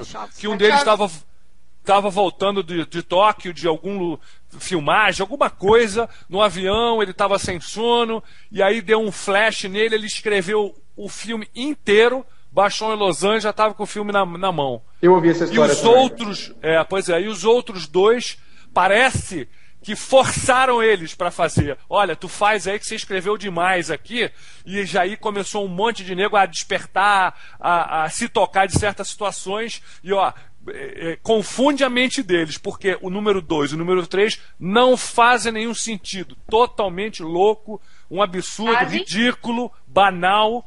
E você pega o número 1, é assustador como é verossímil. Parece que o cara incorporou um pai de santo lá, um preto velho da vida, e escreveu o filme todo. É impressionante. É porque tem muita referência filosófica lá também, né? Total. Totalmente. De várias doutrinas diferentes. Aquele diálogo do Morpheus com o Neo, quando ele deixa o fundo branco e liga a televisão e começa a falar sobre o Matrix, que a gente sente quando paga imposto, que a gente sente o Matrix quando vai à igreja, quando vota. Aquilo tem uma verdade intrínseca ali que é um negócio chocante, bombástico. E sabe quando que eu me sinto a pilha? Lembra da cena da pilha? Qual cena da pilha? Aquela que ele mostra e diz assim... tudo a pílula. Na pilha, tudo para transformar você numa pilha. Ah, sim, não. Aí ele faz uma analogia com o lance dos bebês, né? Mas aí ele mostra uma pilha Rayovac, né? Sabe quando que eu me sinto assim? Quando eu estou alimentando as redes sociais. Sabe? Eu me sinto como uma pilha. Eu tô pondo ali informação, eu tô pondo energia naquele negócio ali. Ah, sim, ser humano, né? Os seres humanos como pilhas, não é? Exato. Você está falando, pô, mas é a carga elétrica nossa, nós temos carga elétrica nas nossas células. O que seria a Matrix? A nossa realidade aqui, toda imposição, né, do sistema, ou a internet, o ambiente virtual? Não, eu vou dizer assim, ó, eu discordo com o Felipe. Eu acho que os 3 filmes têm sentido. De repente você não está olhando do ângulo correto. Porque a princípio o primeiro seria você abrir os seus olhos, é aquela fala, né, logo que ele sai daqueles tubos, quando ele pergunta por que os meus olhos estão doendo, e aí o Morfeu fala que é a primeira vez que você os abre, né? Então o primeiro é sobre nascimento. O segundo, ele tem um desenvolvimento, os 2 últimos são mais pirados, concordo, com certeza são mesmo. Eles pegaram muito nessa questão de querer bater bilheteria. Então ele perdeu um pouco, mas ele também tem muito sentido. Porque o segundo filme é sobre crescimento, sobre desenvolvimento, sobre vida. E o terceiro é sobre morte. Finalmente é quando é o fim de tudo. Sim, tudo bem, eu entendi. Mas eu digo, quando eu falo do primeiro ter sido importante e dos 2 não tanto, o primeiro é extremamente verossímil à nossa realidade, construída e fabricada. Sim, com certeza eu concordo. Porque se você for ver em não... essência, o que o Matrix está dizendo? Que você é programado, desde que você nasce, para fazer tudo de acordo com um sistema. Você não tem vontade própria. Então, na verdade, a Matrix não seria a internet, seria a nossa própria vida. Claro, concordo. É isso que o filme propõe. Quando você sai da Matrix, exato. Tudo é quando você sai da Matrix. E tudo é inserido na sua cabeça. Religião, consumo, governo. Tudo, exatamente. Consumo, educação, história, tudo manipulado. Isso é impressionante. Curiosamente, se vocês forem buscar um pouco mais para trás, isso é quase que exatamente 1984, do George Orwell. Que é 1940, que foi escrito em 1940. Né? Então a gente tem que lembrar. O que é importante é lembrar que foi controlada e vigiada. O que é importante a gente lembrar que isso é o que a gente está vendo hoje, não dá para falar que é uma grande coincidência. Não, né? Mas eu até discordo aqui uma coisa é o cidadão saber que está sendo controlado, ter consciência disso. O problema é que a maioria das pessoas não sabem que estão numa prisão virtual mental. Não sabem disso, estão achando que é tudo lindo, maravilhoso, natural, que as novelas são um grande entretenimento, que não sei o quê. Não sabe que isso tudo é sugerido e colocado, que você está dentro de uma caixinha. As pessoas não percebem isso. E eu acho que, voltando no Matrix 1, mostra essa realidade, que esse aqui é o clique importante. Você se tocar que você está dentro de uma Matrix. Eu achei tem um jornalista da revista Forbes, que é uma revista mainstream, chefe canadense, chefe do bureau da Forbes em Tóquio. O nome dele é Benjamin Fulford, é um cara super interessante. Esse cara relatou isso. Depois que se formou, ele passou 3 anos na floresta amazônica com os índios, vivendo que nem índio. E ele, quando voltou, ele falou, quando eu voltei, eu passei 3 anos numa tribo indígena, no meio da floresta amazônica brasileira, vivi com eles, não via televisão, não tinha contato de espécie alguma com o mundo civilizado. Ficou 3 anos em off, totalmente da nossa civilização. Quando voltou, ele teve um treco, um piripá, quase pirou, porque ele notou situações e fez sacações que só foi possível com essa ausência dele. Saindo da caixa. Como se ele tivesse saído da caixa. O relato que ele deu, olha, eu fiquei impressionado e, assim, ele falou tudo. Ele falou, olha, gente, e ficou desesperado. A gente está vivendo um mundo totalmente maluco, manipulado, mas assim, ele viu isso tudo com clareza e lucidez, depois da experiência amazônica dessa. Eu acho que a única maneira de entender isso é uma experiência análoga ou tentar entender e tentar, vamos dizer, se afastar um pouco dessa doideira toda, porque é muito interessante. Exatamente, porque é complexa a coisa. Mas assim, eu acho que é uma realidade. E cada um desenvolve a sua receita, né? Não tem como você, assim, genericamente oficializar uma receita. Não, você escapa do Matrix dessa maneira. Né? Com certeza absoluta, Sem concordo. sugestões, você pode pescar, pode criar galinha, pode fazer um monte de coisa. Concordo. Mas Maria, eu tenho uma tese. Não demora, a galinha vai botar ovo com código de barra. Tá? Mas não. Não demora. Mas e o peixe vai sair etiquetado também de dentro da lagoa? Ué, se a gente está começando a sair etiquetado dentro da barriga das mães, ué. Que a gente vai nascer com chip, tudo programadinho já. A gente vai nascer sem umbigo, que nem o Caio, já com código de barra no braço, que nem no Equilibrium, e assim vai. A gente vai. E a pergunta que ficou no ar, então, por que a Matrix foi criada? Por que essa manipulação de modo a ocultar o nosso potencial? Porque eu acho que o Matrix ele passa muito isso, assim, o potencial que o Neo tem escondido, que nem ele sabe. Que ele começa a descobrir quando ele desperta, né, pro potencial que ele tem latente ali, e o potencial que todo mundo tem, que foi limitado ou por questões religiosas, ou pelo consumismo, ou pela péssima alimentação que a gente tem. Por que existiu essa manipulação em si? Por quê? O que você acha, Controle, Felipe? Vinícius, controle. Por que a manipulação existiu em primeiro lugar? Para mostrar que a gente está subordinado a esse controle. A pergunta sequencial disso é controlar para quê? Tem esse controle, né? Controlar para quê, os dois programas que são, tipo, como eles mesmos dizem durante o filme, são os pais da Matrix, que são o Oráculo e o Arquiteto, e aí o próprio Neo fala, eles são dois programas de controle, porque são eles que controlam tudo. Ela, num aspecto mais esotérico, mais religioso, ela seria um programa instintivo, e o Arquiteto, que seria um programa matemático, e analisaria e tentaria forçar o sistema à perfeição. São dois programas de controle.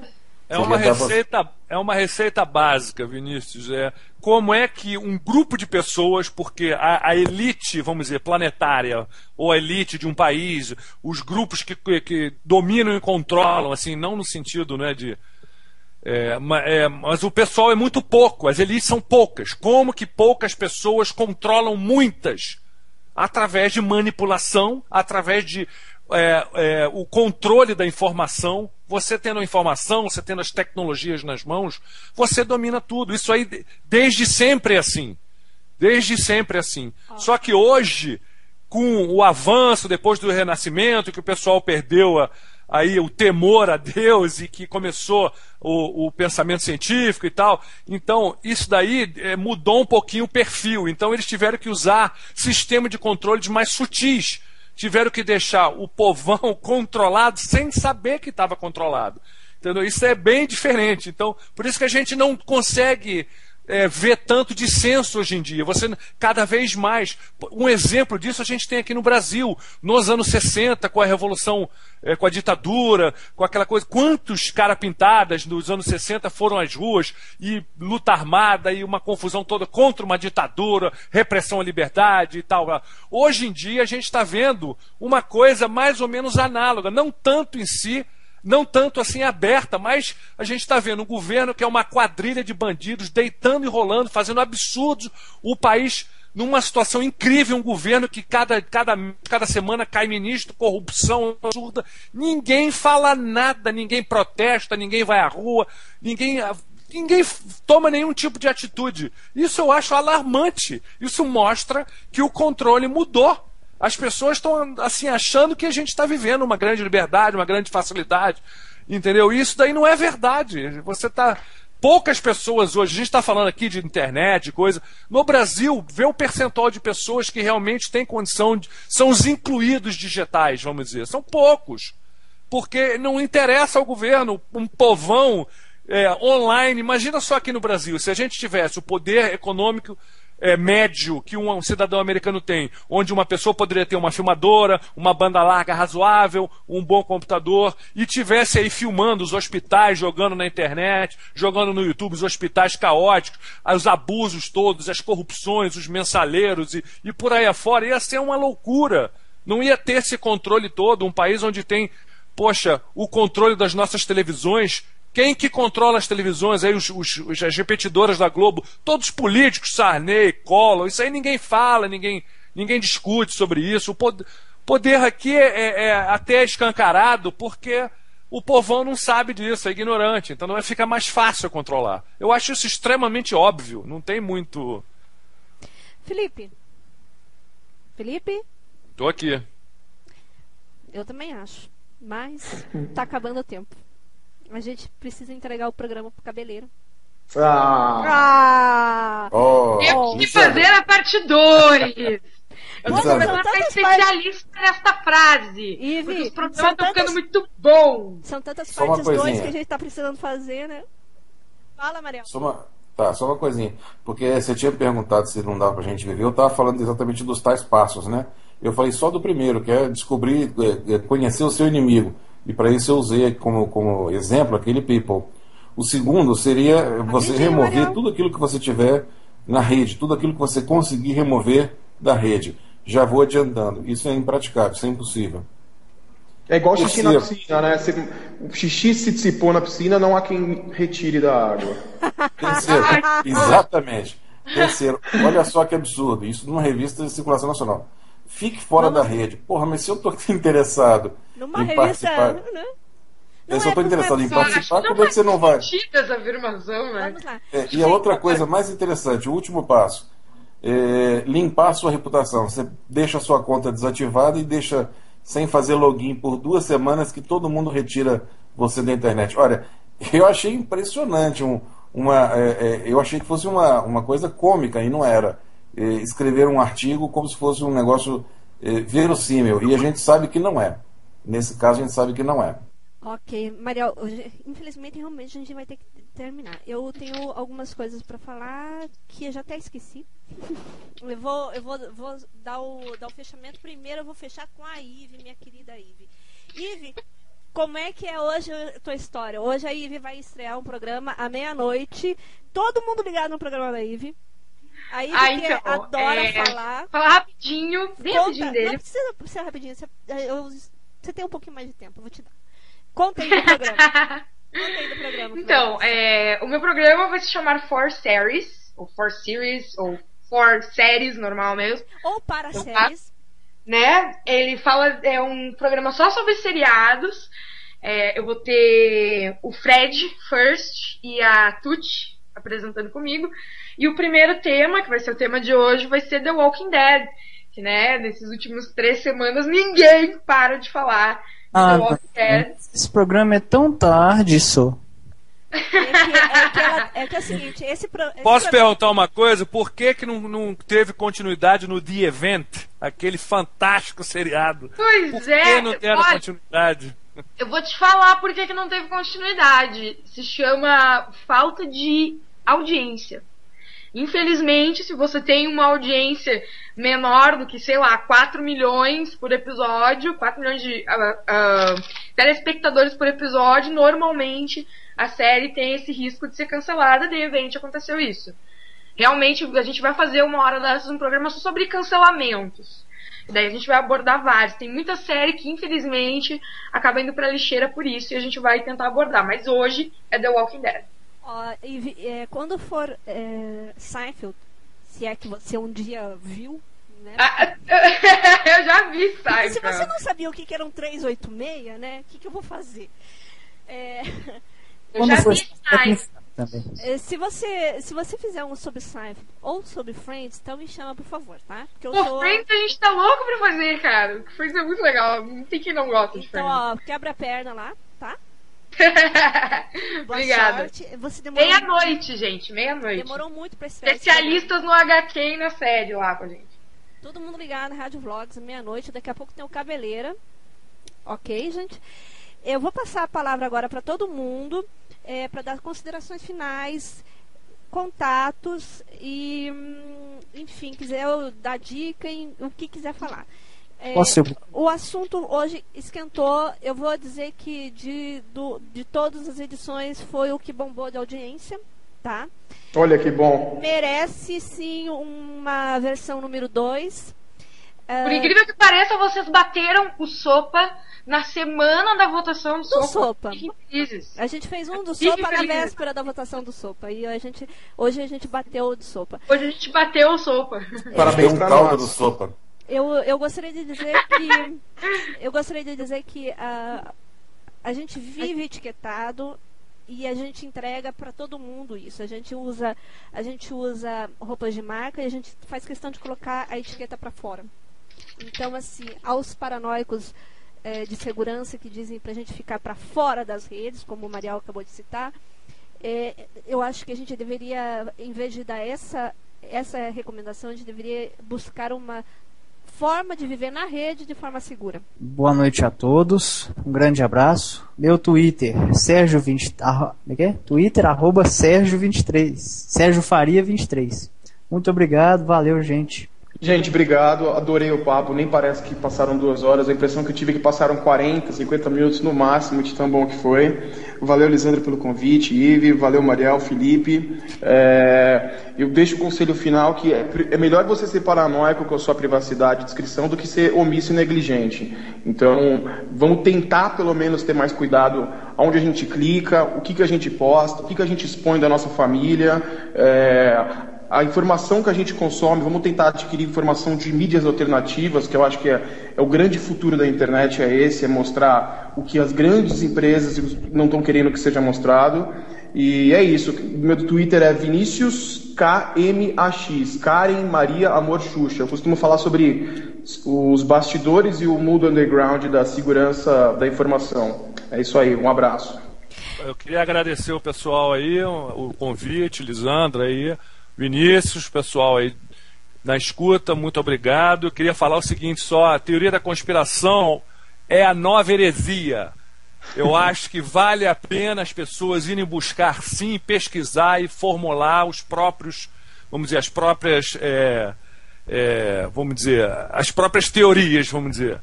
Eu acho que a internet é um instrumento muito, muito poderoso e tem que ser usado sem preocupação, sem muita paranoia. É isso aí.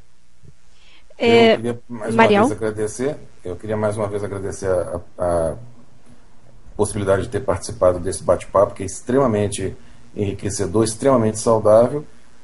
Desejar uma boa noite para cada um de vocês, para a Lisandra, para a Ive, para o Vinícius, Felipe, para o Daniel e para o Sérgio, que já pulou fora, e para todos vocês que estão acompanhando a gente.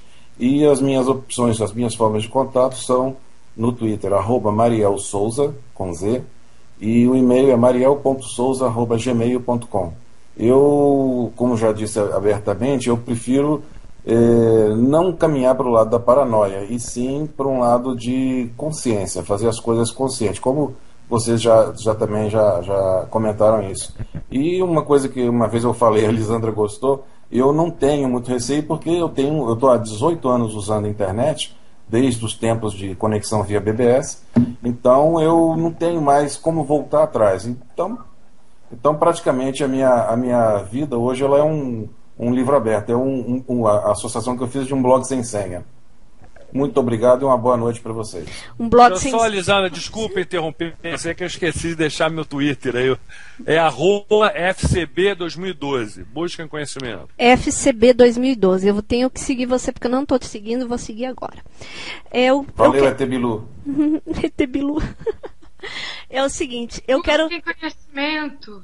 Ivy, você não vai deixar teu Twitter? Ai! Eve_Moonchild, gente. Com 2 O.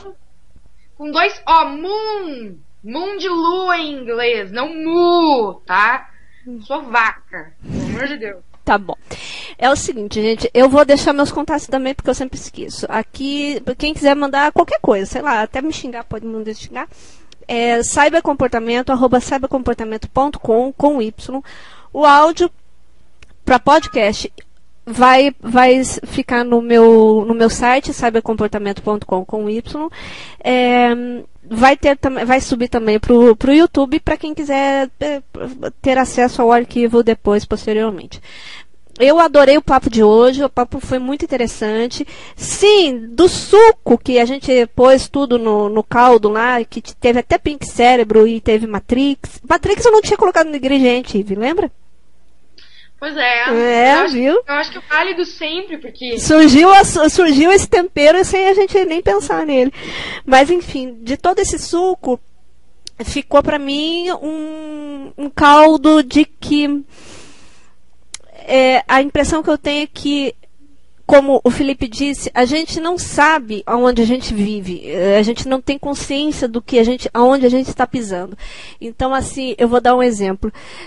A gente vai entrando nas coisas sem meio que saber para onde a gente vai e o que está fazendo. Eu tenho certeza que as pessoas sequer participam das suas reuniões de condomínio. Então, mas reclamam quando o elevador estraga.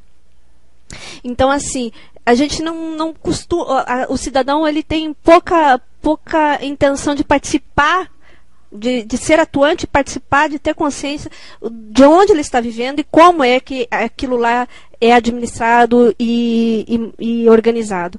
E não só na internet, mas de todas as formas. Na internet, isso tem uma amplitude drástica, e porque você diz bom dia, boa noite, mas também você coloca cartão de crédito, você coloca com quem você namorou, onde você saiu, com quem você bebeu, e você diz o que você leu e para onde, em quem você vai votar. Então as coisas começam a ter um tipo de alcance um pouco maior, e aí você tem um tráfico de informação que dá um domínio maior das coisas. Eu quero agradecer ao Mariel Lobo de Souza, ao Vinícius Marques, ao Sérgio Endrigo, que já saiu, ao DJ Daniel, que ficou só na escuta hoje, a Ive Munchadi, dizer boa sorte para ela hoje, quebra a perna, tá? Felipe Castelo Branco, prazer em conhecê-lo, Felipe. E eu quero dizer que estejam sempre bem-vindos para o próximo programa, que eu ainda não sei qual é, para variar. Eu vou deixar o programa agora para o Marcelo Cabeleira, tá? E dizer que, cuidado, gente, eu acredito na liberdade de expressão, mas eu acho que a gente precisa pôr um filtro entre o que a gente pensa e o dedinho do teclado. Por quê? Não simplesmente como uma censura, mas a gente tem que pensar para quem que a gente está entregando a informação do que a gente pensa. Ok, gente? Tudo bem aí? Tudo bem, isso é um bom senso, né? É o tal do bom senso. Não tem episódio que a gente não fale do tal do bom senso. Concordo plenamente. Bom senso e consciência. Beijo para todo mundo. Valeu, obrigado. Um abraço para todo mundo também.